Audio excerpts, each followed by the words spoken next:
TV, which is the Venture Capital TV from La Token.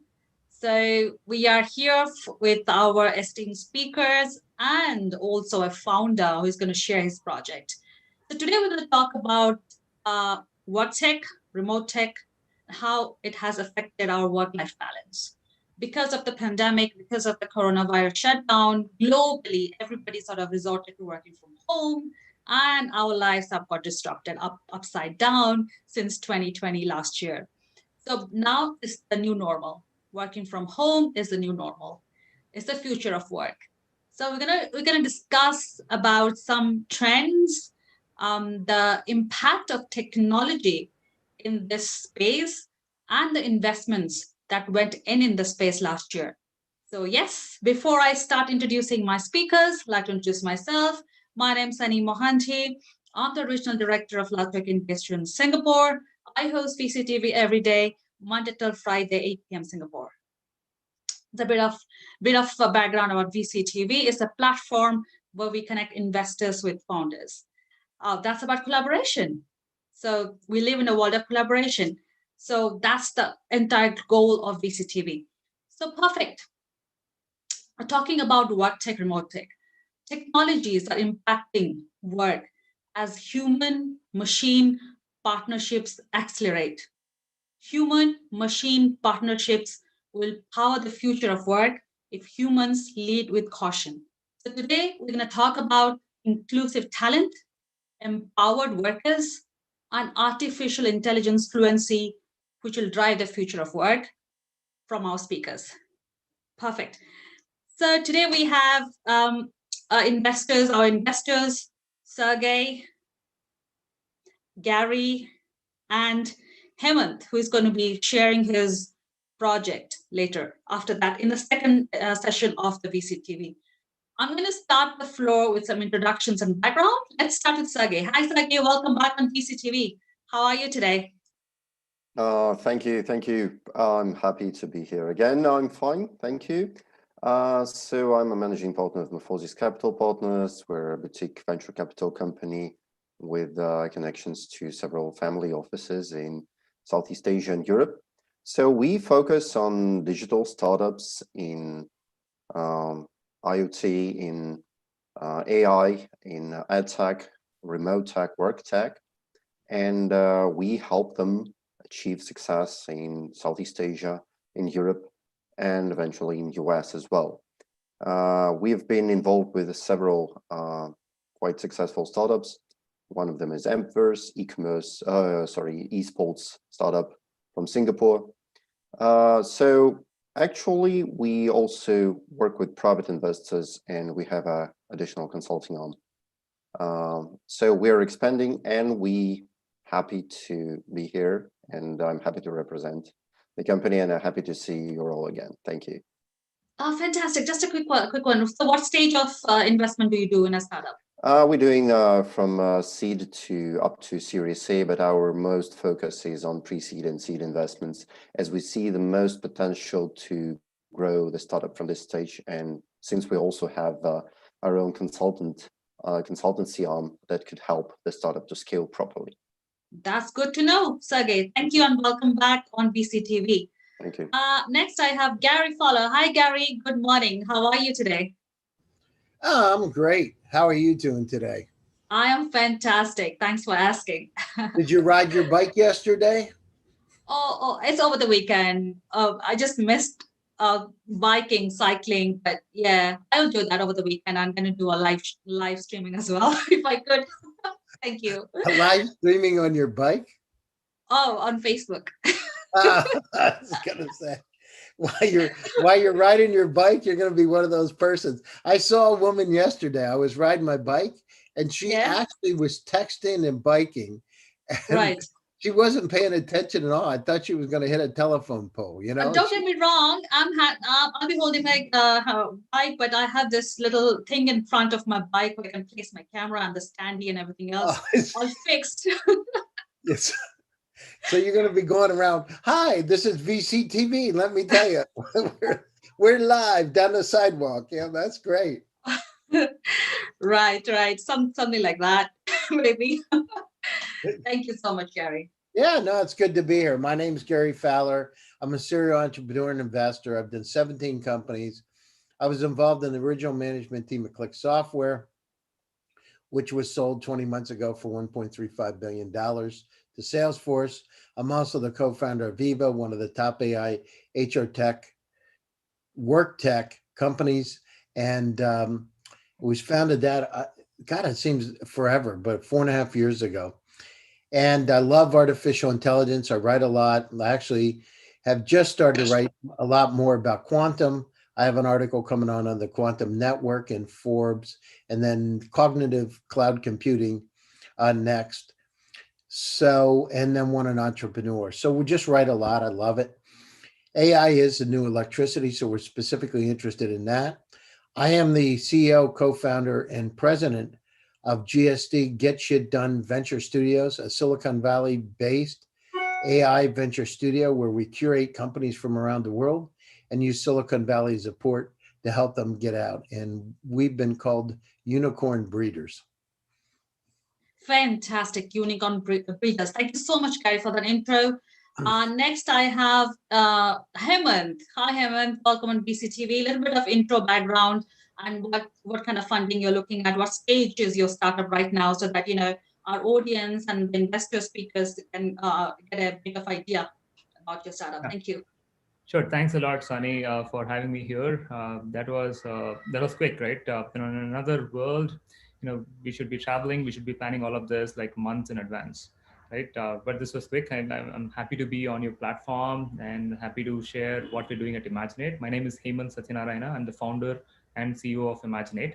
What we focus on is in the collaboration space, essentially the meeting, conferencing, or collaboration space, but using avatars, using virtual reality and augmented reality technologies, where you don't really have to worry about cameras, the backdrop, and all of that, and you can just get into any meeting using any of the devices that you have, PC, Mac, or virtual reality or augmented reality devices, where you can have your own avatar, come inside a virtual world where you can learn from each other, you can train others. If you're in an enterprise setting, you can troubleshoot equipment, you can sell products. So I'm going to talk more about it later during my presentation, but that's the startup that I represent. We are a Silicon Valley startup. We're headquartered in San Jose, but we have a development center in India, in Hyderabad. My background, I'm an IIT Madras bachelor's in mechanical engineering. I have about 16 years of experience in virtual reality and augmented reality from Buffalo, from my US days, working with defense startups and education-related startups in the past. So that's about me. Thanks again for having me here, Sonny. Thank you, Emma. Nice mix. IIT in Buffalo. Wow, amazing. And you rightly said, back in the days before COVID, we used to travel to different countries, to attend such conferences. We used to do blockchain economic forum, like touring the entire world, but it's more convenient, right? Right now, absolutely. Different time zones, US, India, Russia, Singapore. What else can you expect into one time zone? So that's the beauty about remote working now. This is all about remote working. It's all about technology, actually. So let's start with our opening remarks with Sergei. Sergei, over to you with the opening remarks on the topic. Thank you so much. Thank you, Sonny. Well, I would emphasize one thing that currently I'd say concerns me in all these trends. So I've seen just recently a lot of news that remote working actually undermines some of the cities as it removes the tech hub status from them. For example, London or Berlin or Silicon Valley for that case, right? So since companies moved out, moved out a lot of stuff from their offices, there is no need for people to come to their offices. So many employees left the cities or even moved to other parts of the countries, or even moved out of the countries. So that's why, okay, we all know that the big emphasis was put it on the, all these remote work technologies. We have a partner company called Morphosis that works in Thailand that helped, big telecom providers and clients moved to remote space because that was a shocking case for them. They were not prepared. But with all these remote working tools, what I think people forget sometimes, and I've spoken just recently with the two psychologists, corporate psychologists, right? They help people that work in the office to deal with the stress and all that. And one of the big problems that currently companies deal with is that remote workers feel kind of excluded from the work culture, and it's not just about the tools that help them work more effectively. It is also, I would like to emphasize that the remote working is also about the tools that still help these people to feel a part of the team, to feel being a part of the team. So it's not just about, right, to make them more effective. It's about, or productive, or, less distracted, because they're not robots. They still have, this sense of social unity, and they need to have it. So I think that's how the remote working and WorkTech might evolve to this case, that they help to better unite the teams that work on the project, that they help people feel less, distanced from their co-workers, to feel less distance from the work they're doing. Because, okay, a lot of people were very happy to, being working from home, but in the end, they realized that they're happy to be home, but they're probably not happy to be there, all the time.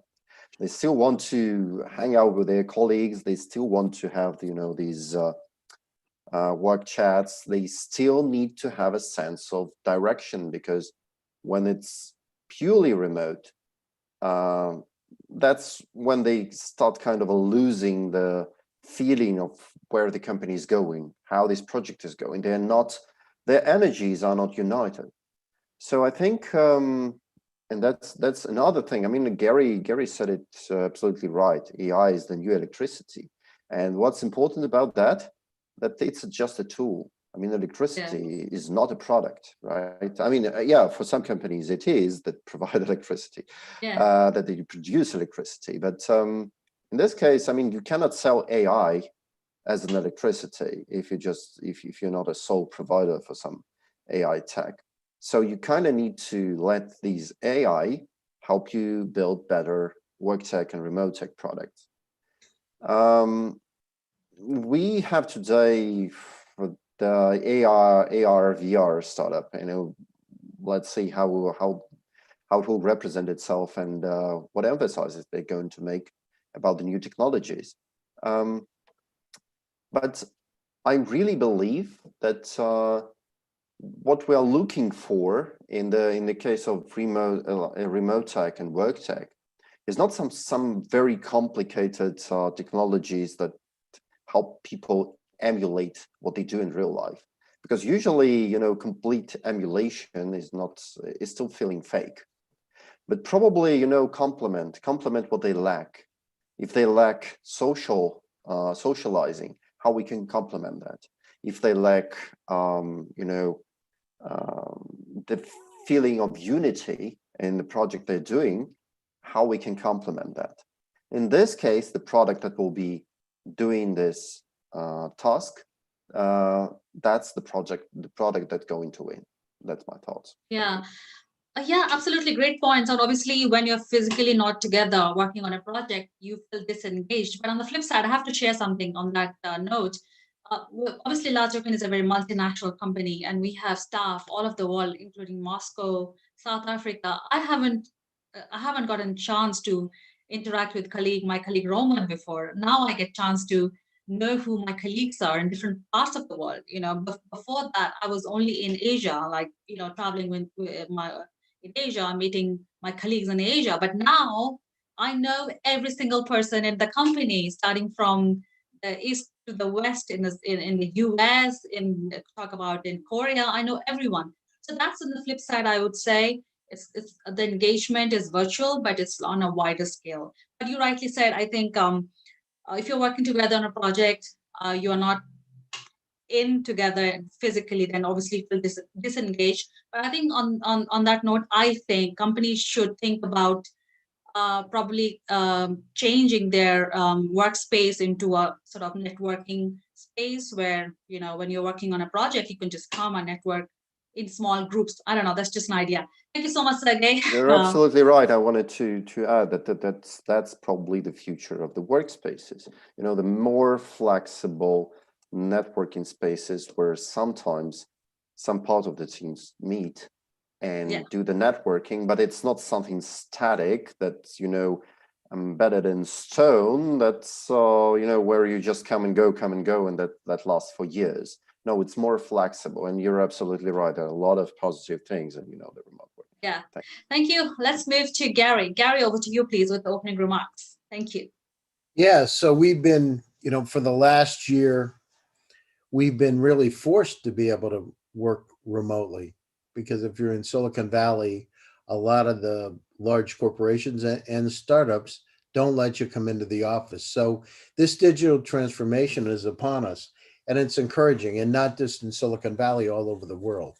So this was bound to happen, but you know, sometimes it's really hard to make things happen because of the meetings and the politics, etc. But we were forced to move forward, so it's encouraging. I know directly in terms of my company, Eva, at the beginning of the pandemic, the inbound interest is up 38 times, and we're a WorkTech, remote WorkTech workforce management company. So the challenge is, how do we make people feel that they're part of the office, right? How do we give that, you know, hanging around the coffee room kind of mentality, or tea room mentality, so they can talk and share ideas? At the same time, think about the incredible impact that has happened over the last year. So I know in my own case, normally I spend anywhere from $15,000 to $20,000 a month just in travel expenses. Yeah. So I'm traveling that much. And, you know, now for the last year, my traveling has been on Zoom. Yes, Our we all are. And so it's changed. At the same time, you know, the way that we deal with each other, the way that we deal with our families, you know, now, it used to be before a year ago, if somebody had their dog or their family, their child come up when they were in a meeting, it would be a bad thing. Now it's a good thing. And so I'm encouraged that companies are saving money. They're much more productive than they were before. I know in my own case, living down in San Jose and traveling up to Menlo Park to my office could take me 2 hours based on traffic. So I would have to get up at 5:30, 6 o'clock in the morning to be able to beat the traffic going into the office. And then if I wanted to get home in a reasonable amount of time and not travel too much, or in terms of time, I would have to leave the office around 8, maybe 9 o'clock at night, come back to my house then about 10 o'clock. So it would take about an hour commute. But I did that every day. Think about it. I wasted 3 hours in traffic. Plus, I ruined my car. I used a lot of gas. And so for me, this is really a chance for us, if we do it right, to be able to dramatically change things. Look at the environment, right?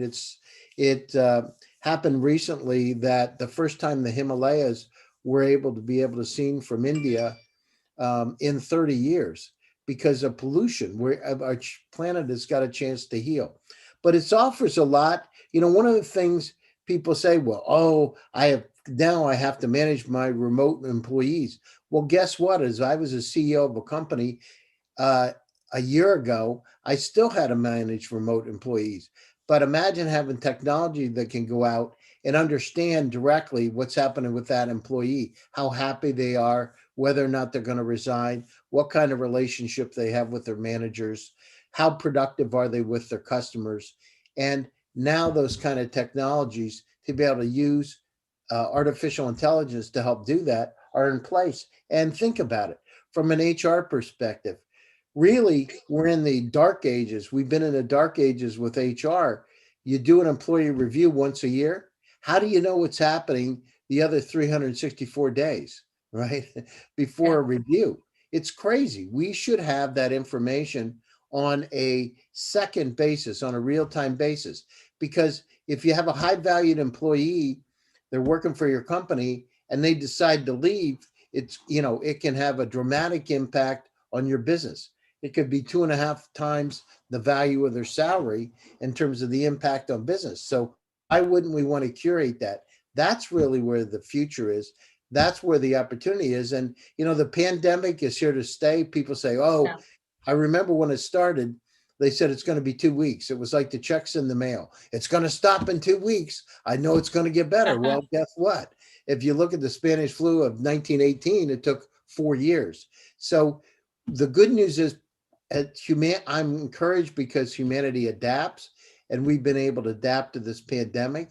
Now having the solutions, the HR tech, the WorkTech solutions to optimize it, make it more efficient, and to be able to create happier employees is here for us. And I'm excited. My company, Eva.ai, is a unicorn in this exact space. So I can tell you from the inside out, 2 years ago when we pivoted the company to remote workforce management, people said we were crazy. Oh, don't do that. Why would you want to do that? Companies aren't going to do it. Now the situation, they can't get into their office. If you're in the UK or in Silicon Valley, it's not so easy to go in, and it's like a Russian roulette. You go into your office, you meet the wrong person, nothing good's going to happen. You could get sick. So it's a necessity today that we use those technologies to be able to improve our lives. And Zoom, being here just like we are today on Zoom, brings us closer. But now we've got to look at things like hyper personalization, VR and AR to even make that remote workforce experience better.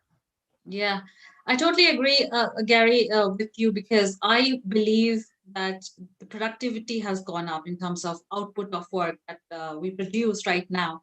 Traveling was a big hassle for many of my colleagues, my friends I talked to. Traveling was a big hassle.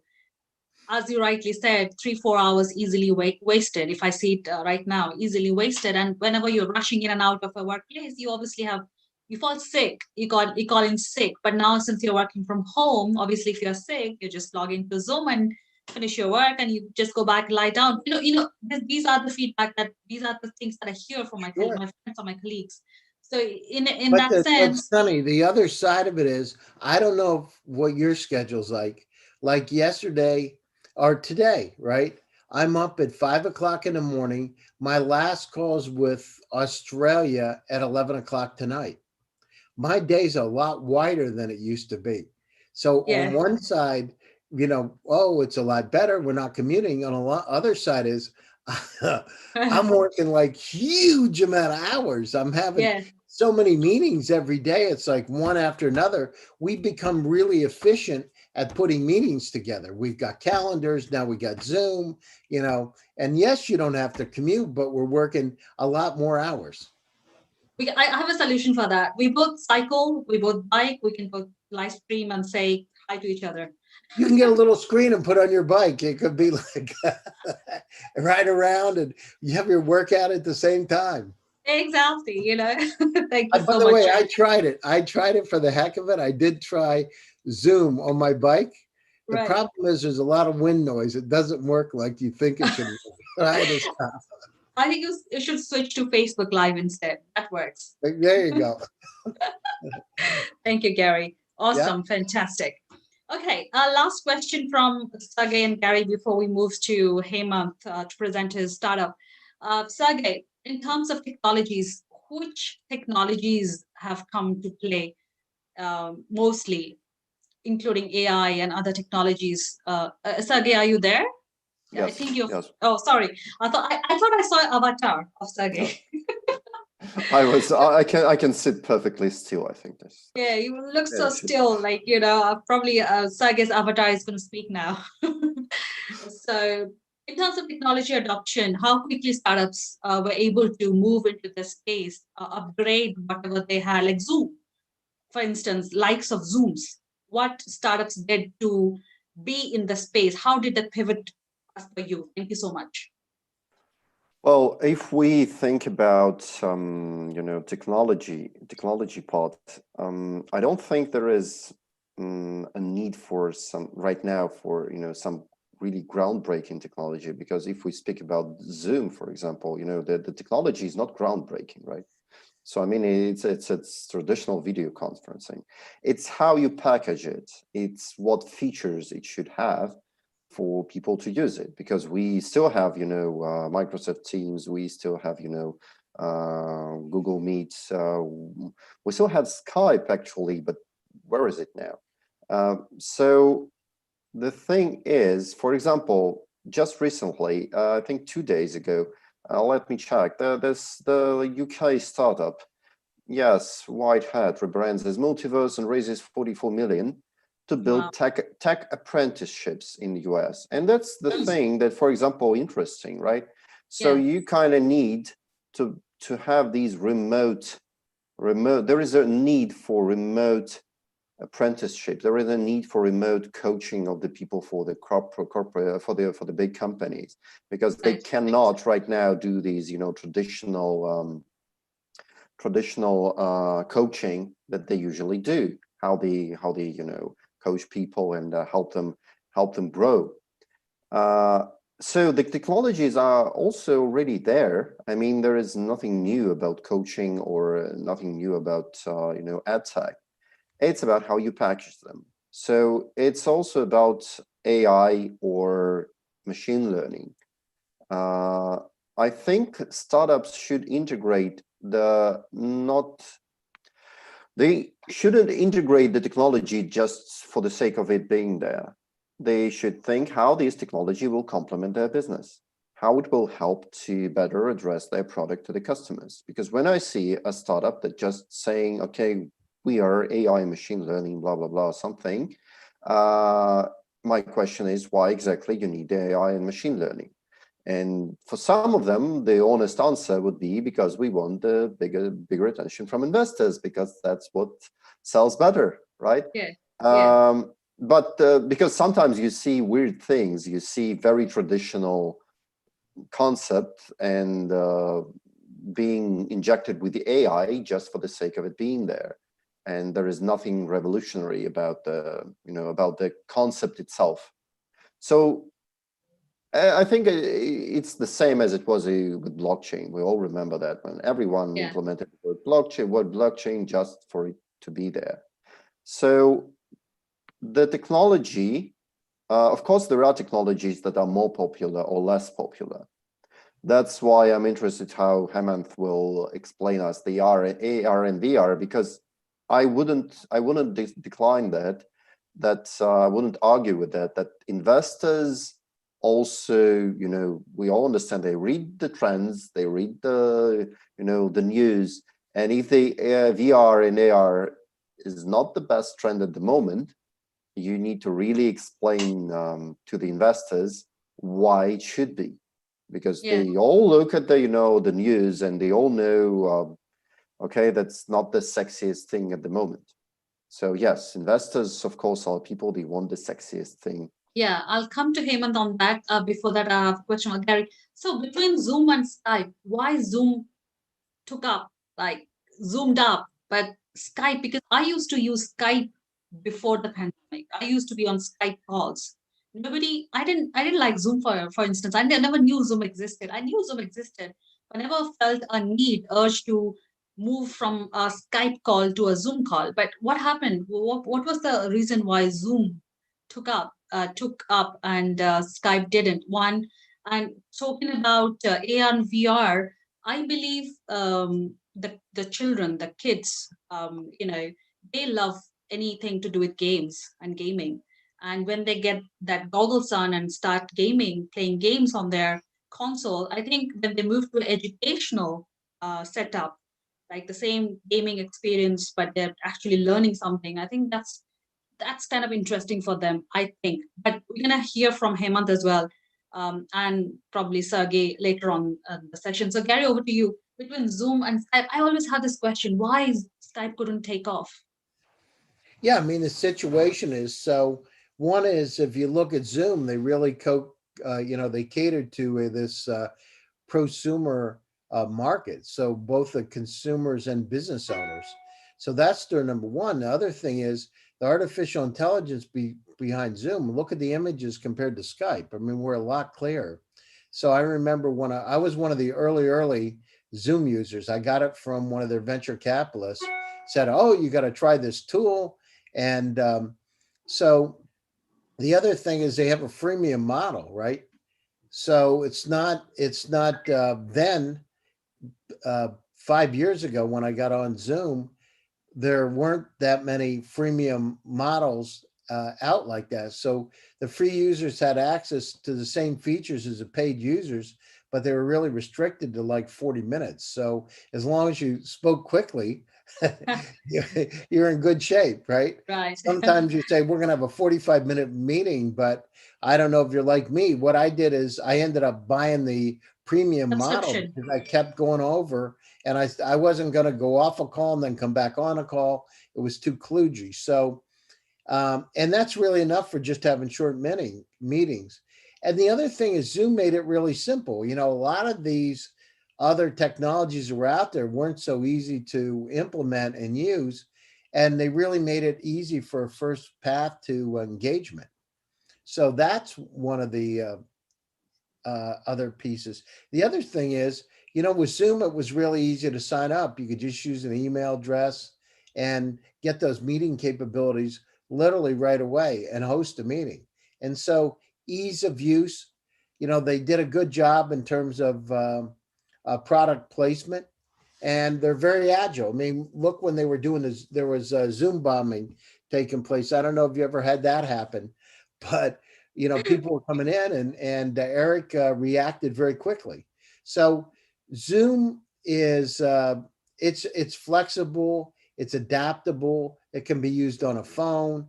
It's got incredible AI capabilities. You've got incredible capabilities to create a meeting easily. So it's just a good thing. I mean, it's funny because when I met the original team of Zoom, I mean, look at it 5 years ago, and today he's worth Eric's worth $20 billion almost.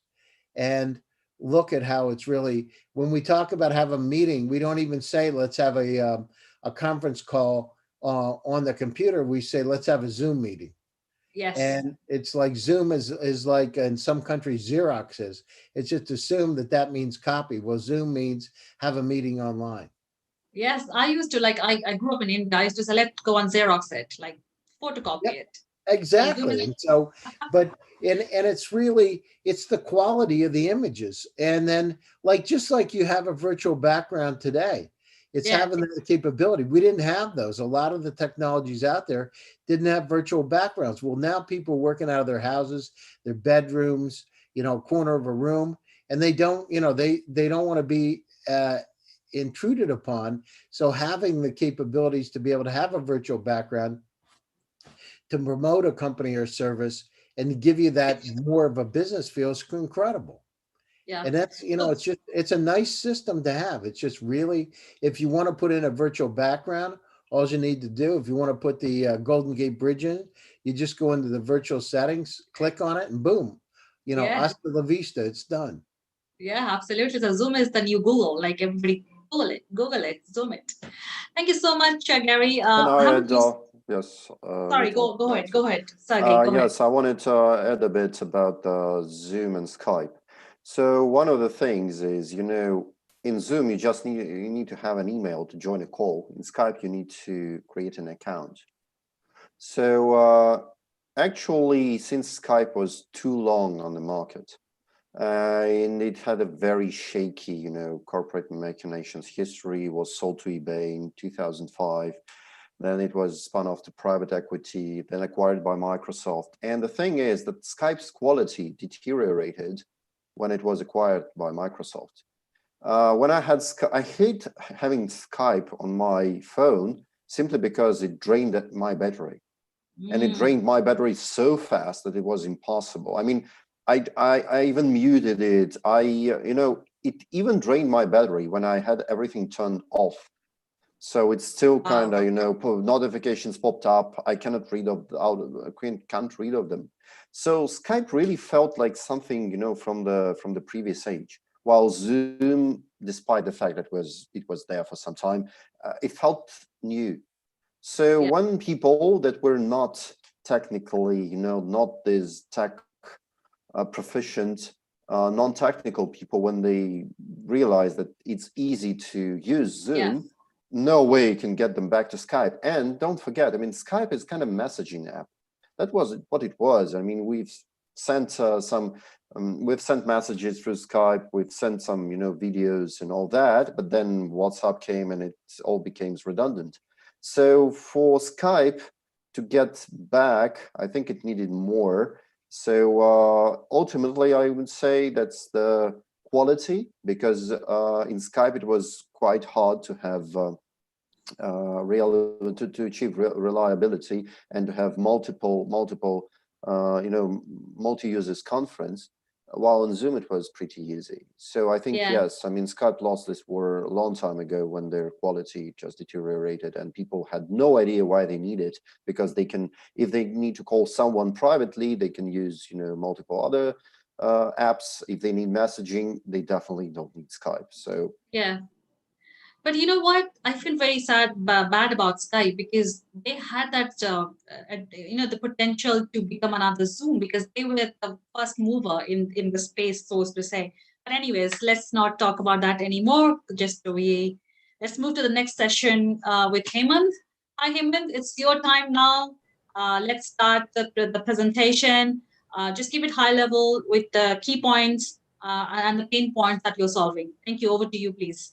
Okay, thanks a lot, Sonny. That was a great conversation by Gary and Sergei. A lot of valid points, like the prosumer on Zoom, the business model there, and and typically in terms of pitches, what's the role of AI and is it necessary or not from Sergei? I think great observations there. It was good to be a part of that conversation. So for my presentation, I'm going to share my screen and take you through what we do, more pictorial way, because we're talking about virtual reality and augmented reality. We are on Zoom today. I wish another day we are on our platform where we can all join using our avatars, not just change your background, but change your appearance and have your own avatar as well, right? So that's what so we bring to light. Let me share my screen now.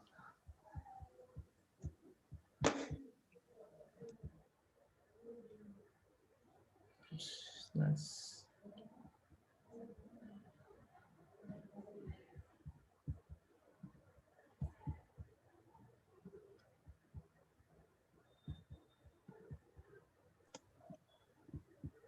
okay. Can you confirm if you're able to see my screen? Yes, we can see. Yes. Okay, cool. Let me just switch quickly. Sorry.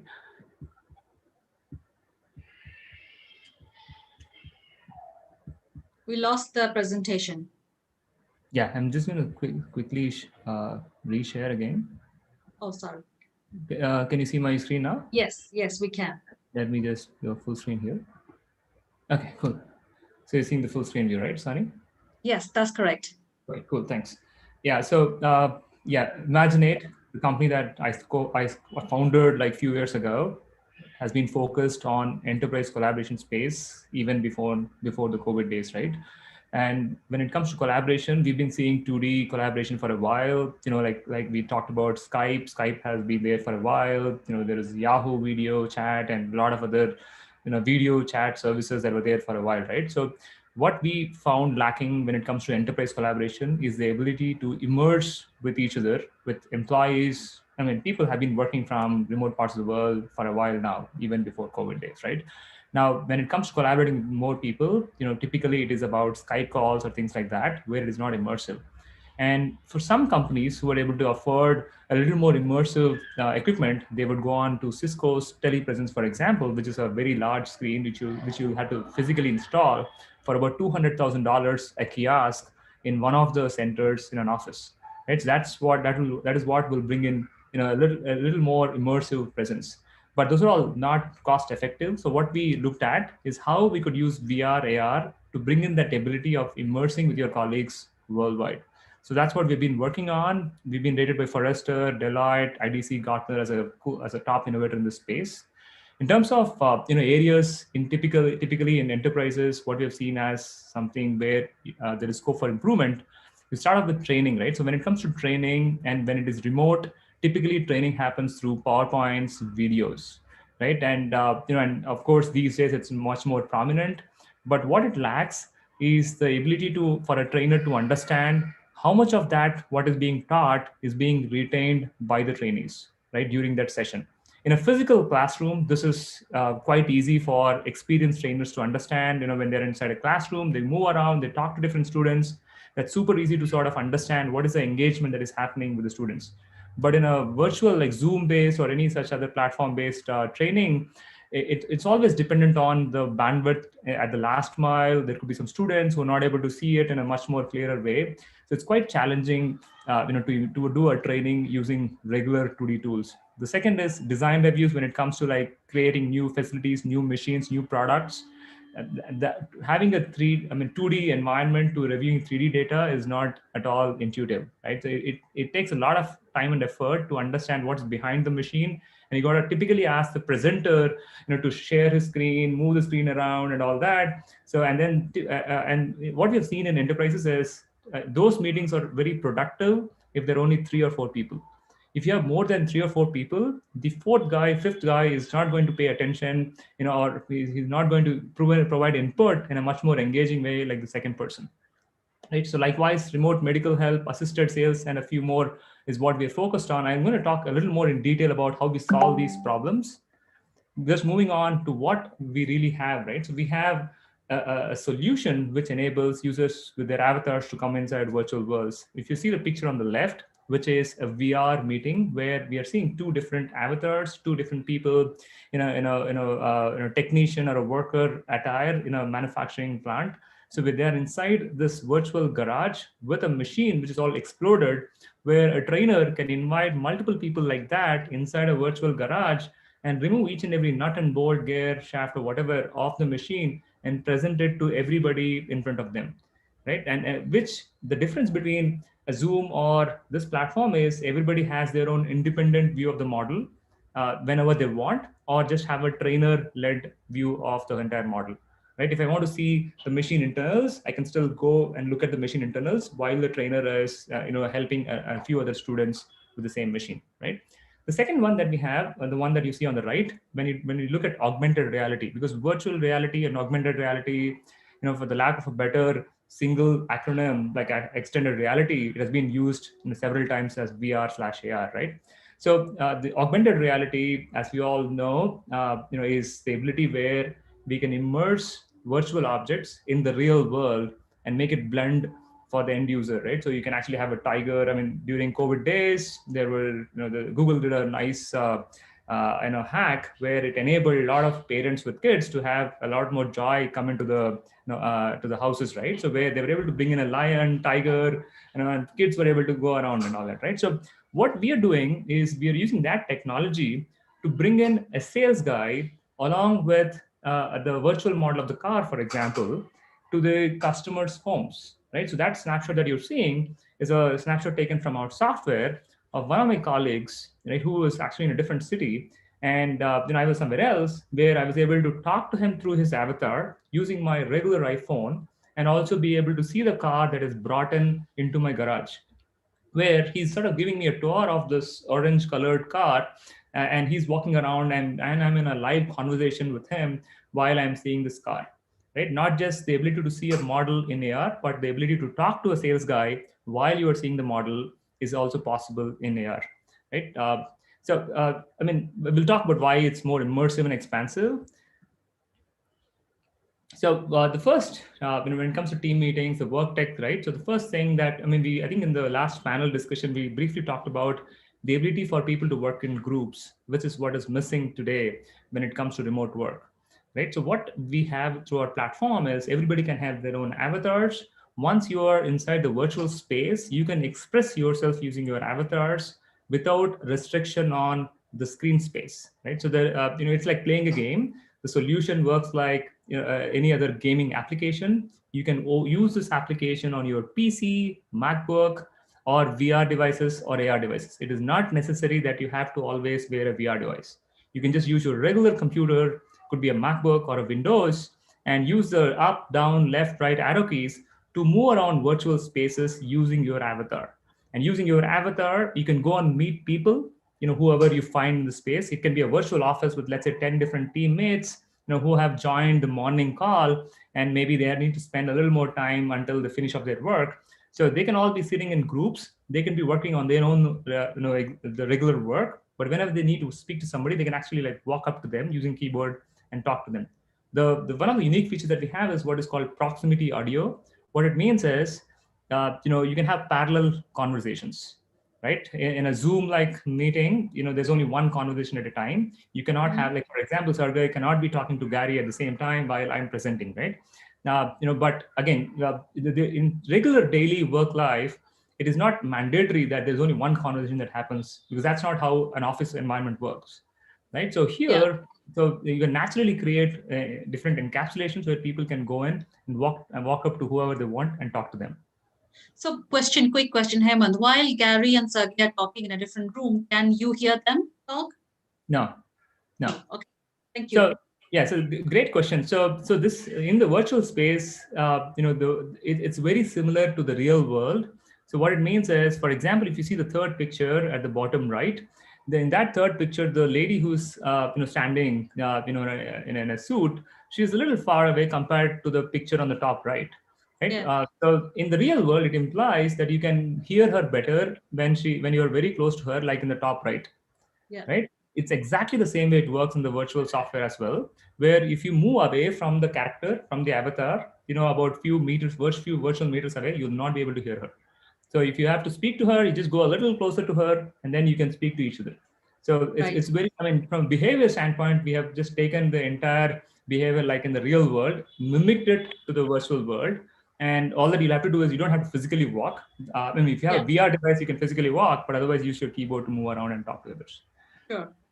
The other thing is, again, in this software, for example, we are just seeing one screen right now. So if there are multiple teams working, they may want to like have a whiteboard, they may want to have a sticky note, they may want to have like a bunch of sticky notes around, let's say for a design thinking workshop. Now that is not possible in typical virtual meetings. So we have enabled it where if you see the picture on the left, you can have a smart board where you can show PowerPoints and videos. And the lady who's seated, she's actually seeing a sticky note in front of her, like the green color thing. So you can have, this is 360-degree scene inside our software. You can have bunch of material all around the virtual space. Whenever you want to see something, all that you need to do is to like look around, right? Looking around is using your mouse and then turning around. That's pretty much it. Right? I think for a better experience, sorry to interrupt, I think it's better to have that goggles and have that virtual experience instead of on a laptop. But laptop screens are very small, right? How would you have that experience? Correct. Let me actually quickly show you like how it typically works. Sorry, I don't intend to. This you would know. Let me just quickly get back here. Yeah. So this is a small video of how few people were doing city planning inside a virtual space. I hope you're able to see my browser screen. Yes. Which Yes. is YouTube. Yeah. Okay. Let me just play this. NTCD, what do we do actually? Can you open our password? Yeah, let me. So what's let me just provide you the context here. So this is virtual city model, right? It's a 3D backdrop. Typically in 2D platforms, it's just one 2D picture that's as a backdrop, right? So here you can have a city or a hospital or whatever you want, and then with the avatars that people have picked. In this case, that was my avatar. I look a lot better in that avatar. So I've been using NTCD. What do we do actually? Can you open our password? Yeah, let me pull up. Oh, okay. Abhishek, this is good. So we have a couple of boards here. This is nice. I think this layout looks good, Abhishek. I think that's decent. Yeah. And we have. I don't know if you're able to hear the audio as well. Were you able to hear the audio? Yes, we can. So what was happening there is, when I, from my PC, was moving around, the second person and the third person, they were able to see my avatar walk around, right? So when in my PC, if I just walk around, let me just mute here and just show this. So when I look at the board on the right, the other person immediately noticed my avatar and understood that I'm actually like more interested in this particular image, right? And everybody who are a part of that meeting, they immediately got attention into that particular video that I'm seeing, right? And the avatars are not just static avatars; they are animated avatars. When you speak, like how I'm using my hands on a real video.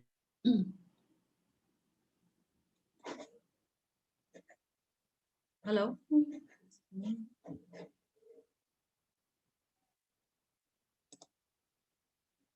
And their hands move as well, right? So which is much more expressionful of avatars, right? Let me so now with that, let me just get back. So by the way, this is something that this is for later, not necessarily in an enterprise setting where you can actually meet presidents if you want to meet in a White House, virtual White House environment as well. Yeah, let me just quickly.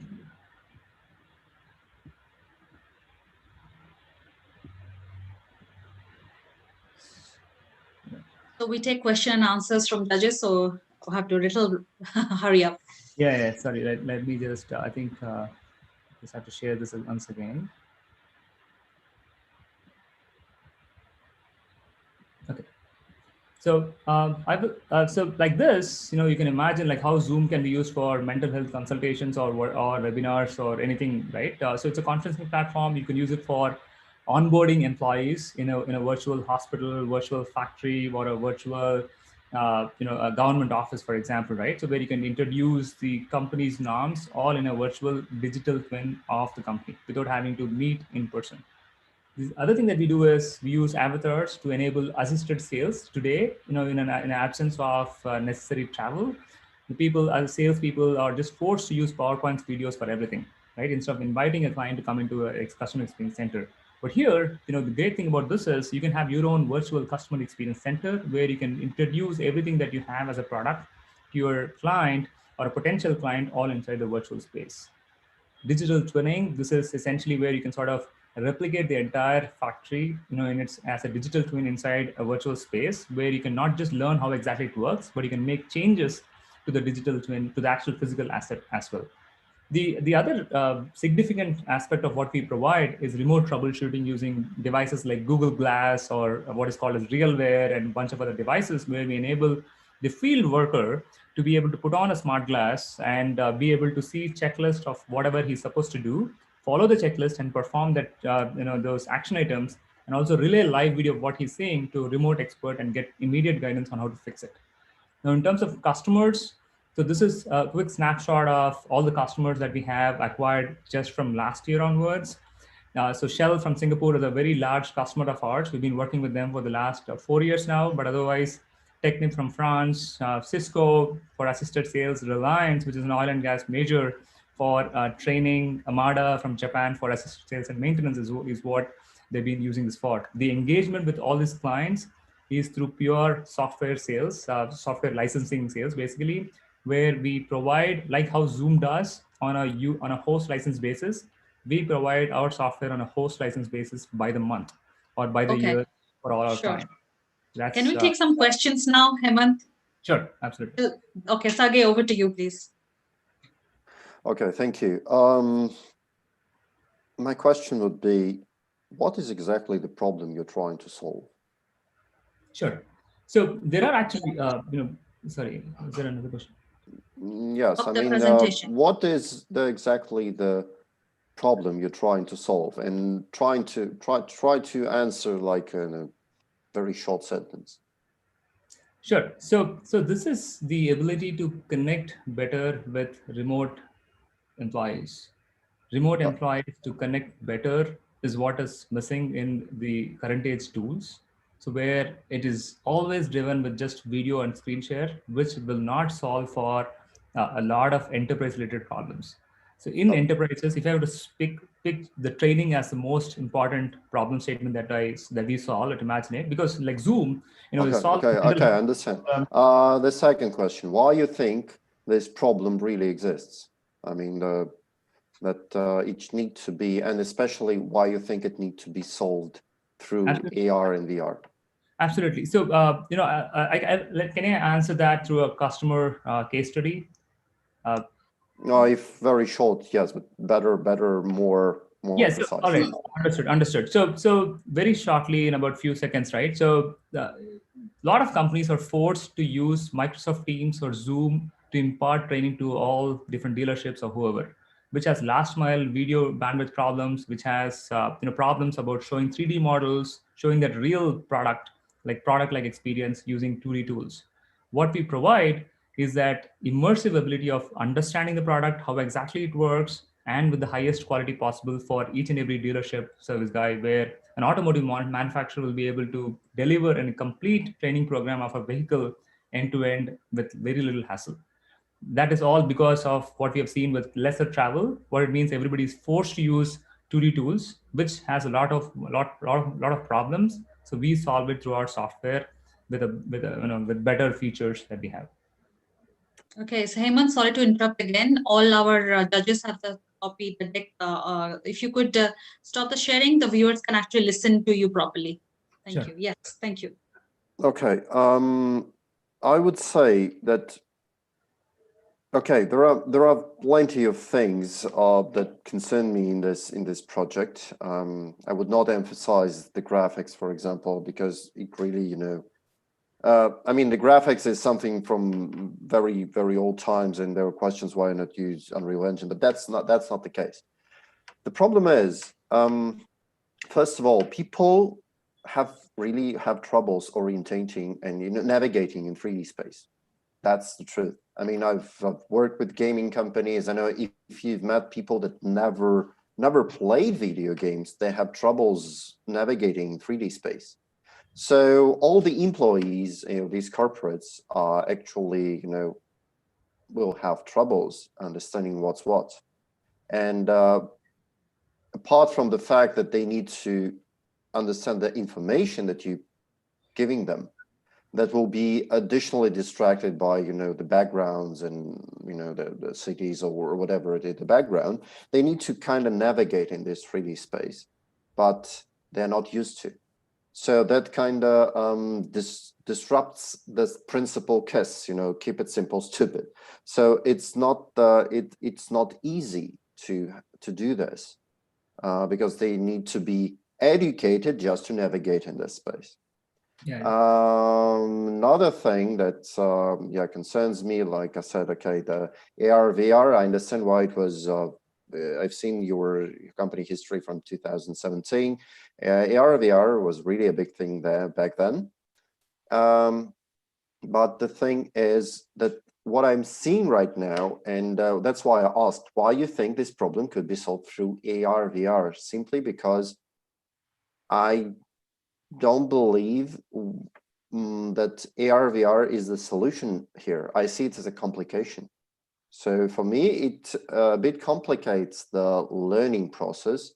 It serves as a middleman between me and the teacher, but we just need to talk through digital avatars to have some additional layers between us. I mean, maybe I'm missing something out. But to me, it seems like additional complication. That's why I asked you why you think this problem should be solved through VR AR. Yeah, so that's a great point, Sergei. So typically, when it comes to video conferences, it's not a one-time setup, right? So my daughter, who takes Zoom classes, she goes through that hassle of video bandwidth, all of that every day, each and every day. Each and every day, teachers have problems when it comes to like muting, unmuting people. There's a lot of noise. I can't see a video. Can you just focus better? Can I see you better? This is a usual problem for, I would say, like more than 50% of people who spend time on Zoom in closed group meetings, right? And in team meetings as well, the mute, unmute, crosstalk. Hey guys, I can't hear you well. Can you mute yourself? Right? And then the ability to share, not share is actually a problem which a lot of people face, and we have overcome it, right? But luckily with our platform, right, we definitely have the navigation thing to begin with, which people have to understand. What we have done is we kept it super easy. All that you have to do is to press the up arrow, down arrow, left arrow, or right arrow. Going to move forward, hit the up arrow, you'll move forward. You want to hit the down arrow, you go back. In fact, we organized a grade 4 students meet, like people from grade 4, like primary school, where they played Pictionary inside the platform. This is grade 4 students, right? 8-year-old or 7-year-old, 9-year-old students who are able to play Pictionary, which is not possible in a Zoom-like environment, where they're able to use the mouse and do all of that. The least that we need people to do is to use the up, down, left, right arrow keys to move around wherever they want and just stop. Right? Then the teacher, for the trainer or the teacher, if they need to know if the people are engaged, all that they do is they just look around. I mean, they don't have to navigate to the avatar anymore. Avatar is a one-time setup. You don't have to worry about video camera, lighting, whatever, for every other meeting at all. Avatar is a one-time setup. You upload your photograph, your 3D avatar gets created, and that stays with you for the rest of usage of the software, all the months. Right. So, it's just the first time where you need to create your avatar. And after that, it's just the up, down, left, right arrow keys that you need to be familiar with. We don't have any other hassles at all other than that. Right. Any other question from you, Sergei? No, I think Gary will complement my thoughts. I mean, I'm sure he has his thoughts. So I'll pass to Gary. Thank you. Gary, please, your questions and feedback. Gary, you're on mute. Yeah, I write about this stuff a lot, actually. So the next levels of artificial intelligence and engagement and collaboration. So these are the kind of tools for the future of, to be able to deepen the relationship we have in this, one perspective Zoom, to be able to get us down to the next levels. This is the way it's going to be. And these tools are the beginning of that trend that I see. And like I said, I've written several articles about this. So I'm encouraged because, I'm also a clinical psychologist. And one of the things as a psychologist, you need to have, more touching experiences. If we're going to live in the virtual world, which we've been forced to do, and we'll probably be doing it for another year, maybe 2 years, we've got to have tools like this that can actually help us get closer. And I know like I said, with my WorkTech company, Eva, the inbound interest is 38 times up at the beginning of the pandemic. And the companies, I talk to companies all over the world being in this space, and they're looking for technologies like this to be able to enrich the experience that you have online. So I like it. My question is, Hemanth, how much revenue do you have today? What are you doing today with revenue?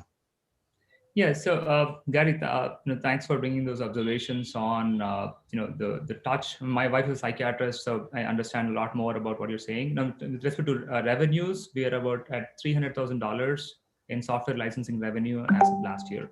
We raised a little bit of money in the past, and we're looking to raise a little more money with 15 top clients that we have. We're looking to scale up now.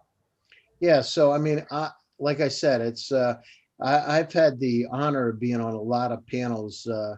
I do probably 20 panels a week, including my shows, and a lot of them 3/4 center around AI. So I think that you're moving in the right direction with it. And this is the way the future, when you look at, here we are, right? Sergei's in Moscow, Sonny's in Singapore, you're in Silicon Valley. Right now I'm in Palm Beach because I can't get back to San Jose.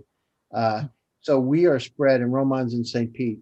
So we're spread all over the world today, and we've got to enhance those types of experiences. So the more we can enrich it and create, somebody was laughing, I was saying it's kind of like a Tron-like experience, but really where you're inside and become part of something, that's where the beauty starts to happen. And we need to, and if this is going to work, which it has to, it's by enriching those experiences and deepening those experiences. So I like what you have. And it's the future. It's the next step.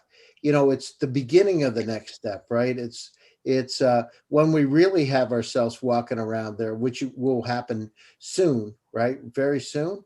And the systems can tell us where to go or what we need to do or where the avatars need to be. That's when it starts becoming exciting. And and then the experiences you can have. Think about it, med tech, using avatars to be able to do certain things. Where there's danger, right? How do I go down through in a training situation as a firefighter, understand where I need to go and what the implications of me going that direction take. So it's for training, it's incredible. Well, it's literally across the board. So I said, when I write about it, I call it the hyper personalization of these experiences, and that's where it is. So it's exciting. Sure. Thanks. Great. Good to have mixed feedback. I always say that. So you can work on both. So thank you, Gary, for those feedback. Thank you, Sergei. Really appreciate. Also, I really agree with Sergei on one point. For me, I'm just saying, for me, generally, it's a little complicated. Probably I'm just not in that. I haven't used AR, VR much, so a little bit complicated, as Sergei said. But Gary rightly said, it's the future. It's the future. So perfect. It's the right mix of feedback. Thank you so much. I'd like to first ask Hemant, how was the experience pitching or speaking on VCTV? This is the first time. I just want to start with you, please. Like Sergei mentioned, it's no hassle to be on the session here. Definitely it was easy, just some camera setup, etc. I need to figure it out. Normally in our meeting, we just use avatars, just go in. Great to be here. Great to be speaking to Gary, Sergei, and yourself, Sonny. That's fantastic, because that is not possible, every day. I think Gary is lucky to be on like 20 different panels every week. Again, that's basically from across the world, right? So this is a great opportunity for me to have feedback from all of you, and also present through LaToken what we have with your audience. That was it's a no hassle, great experience to be here. Thanks. Fantastic. Thank you so much for that feedback, because we are looking to have more and more founders on our show so they can pitch their ideas to investors like Gary and Sergei. And thank you, Hemant, for being on the show today. Sergei, closing remarks from you, please. Thank you so much. Thank you. It was a great show. So I'm happy that we had, different opinions on the subject with Gary. I mean, that's the beauty, because that's how you can see, different angles of the subject. So, and I agree with Gary. I mean, there are a lot of technologies that are the future. It's just how you present them and probably how you package them. So I would say to VCTV viewers that think of how people will use your product, test it constantly. Don't test it with just technical people, test it with common people, right? Those who will be using your product every day. Like Gary said, he showed the product to, people in the supermarkets, in the cafe shops. Okay, currently it's more complicated, but you can still send a link to many people and just ask them for their opinions. And don't be afraid, and don't be turned away if they say, oh, it's complicated, oh, I can't use that, because you need to have multiple opinions. You need to have different opinions. So yes, again, pay attention to the trends, but not try to always be, the first to implement this trend. Think of the product, think of the users.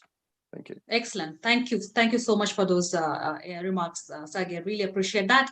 Gary, over to you, please. Yeah, so, I mean, this is really a great opportunity for us. Here we are at the beginning of this next decade, and the kind of changes are going to take place all around us are going to be able to enhance and enrich our lives. As I said, AR and VR are critically important, because what it does is it deepens that experience, that interrelationship between human beings, deepens the relationship with companies, and helps us understand better how we feel as humans in a particular setting. It humanizes it, if you will. So I'm encouraged by it, and this is the next level. And again, this is a baby steps, but this is the direction it's going to take. You're going to see more and more companies move in this direction, because we don't want to have flat experiences. We want to have enriched experiences. We want to have real experiences. And so just like Zoom 5 years ago, when I was one of the first users of Zoom, and people said it wasn't going to work, and why would you want to do this? And I already have Skype. I was telling them because the quality of the images is a lot better, and the model is just light years ahead of where Skype was at the time. So what I see is that this is in this new era, this dawn, the enriched experience with AR and VR are not like an option, they're a necessity. It will happen. It is happening. And if you want to make some interesting investments, move in that direction. Great feedback, Gary. Great feedback for you, Hemant, to take note of as well. You're already revenue-making company, a startup, revenue-making startup, so it's a good thing. Congratulations. And I hope you get the much-needed funding that you're looking for. And for the viewers, I'm back tomorrow on VCTV on a health tech panel. So please don't miss out. And again, entrepreneurs and founders, just like Hemant, you can speak with our investors, Gary, Sergei, and many more on VCTV. Please reach out to me and I'm going to have you on this panel. Thank you so much for watching VCTV. Thank you so much for your engagement today, Gary, Hemant, Sergei. Fantastic show.